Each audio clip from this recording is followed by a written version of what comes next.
30 pamilya na hindi nakikita ng mata ng publiko ang tumawag at humingi ng tulong dahil hindi sila makalabas para makapagtrabaho at magkaroon ng kita dahil sa bagyong Carmina. Dahil nagtatrabaho lamang sila on a daily basis, isang araw na walang kita ay po pwedeng magdulot ng gutom sa kanilang pamilya. Kaya nga, pinuntahan ito ng aming Team NBS para kumustahin, bigyan ng hot meals at dalhan ng bigas. Salamat na lamang at ready si Sir Abon na isang chef na nagluto ng sopas at nag-bake ng tinapay para madala namin. At syempre pa, salamat sa aking wifey na handa akong ipag-drive sa gitna ng masamang panahon. Tinahak namin ang bako-bakong landas, malakas na hangin at malakas na ulan para marating namin ang mga pamilya sa tabi ng creek at burol.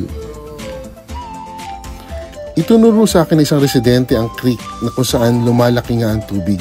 At doon pinayuhan namin sila na kung sakali ito ay magpatuloy na lumaki, kinakailangan nilang lumikas at maghanda. At kung may pagkakataon pa sa oras na yon, pwede silang pumunta sa evacuation center na itinalaga ng lokal na pamahalaan.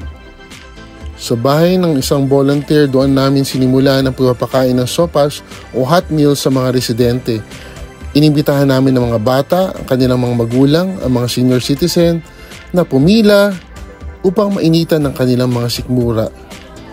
Namigay rin kami ng tinapay at nagbigay rin kami ng mga impormasyon para maingatan ng kanilang kalusugan at pinayuhang magmasid at mag-ingat. Laking pasasalamat namin sa pagdating ni Engineer Noli Sanchez dahil nagkaloob siya ng mga bigas sa 30 pamilya na dumating. Hi mga katitumyaw, nandito tayo ng Santa Maria, Santo Tomas, Batangas at minarescue sila mga 10 evacuees last night at marami pang dumadating. So makikita natin marami mga bata dito ang mostly affected. At isa pa, may nakita ko isang buntis. And malaking bagay na nakapagdala tayo ng towel at saka ng hot meals at gas para maitawid lamang. So umaksyon naman ng lokal na pamahalaan pero malaking bagay ang mga volunteers na tumutulong para mapagaan ang kanilang buhay. Salamat sa Team NDS, Pangulong Engineer Noli Sanchez dahil nakapagbigay tayo ng kaunting tulong. So patuloy po tayo tumulong at may the Lord bless us all. Thank you. Pagkatapos namin pumunta sa Santa Maria, diretso kami San Pedro at San Roque. At doon nagbigay rin kami ng pagkain, mainit-init pa. At nagbigay rin kami ng ngiti habang nagdi-distribute kami ng hot meals at hapunan. Tunay ngang nakikita ko ang ngiti sa kanilang mga muka at sabi ko magpasalamat tayo sa Panginoon dahil tayo ligtas at maraming mga taong tumutulong.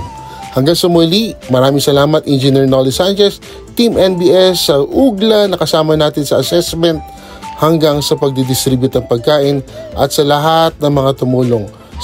Special na pasalamat sa lokal na pamahalang barangay ng San Roque, Santa Maria, San Pablo at San Miguel. Ito po si Tito Miel Nora, ang tito ng bayan na nagsasabing ligtas at protektadong bukas ang aking hakad sa bayan o syudad ng Santo Tomas. Ingat and stay protected and God bless everyone.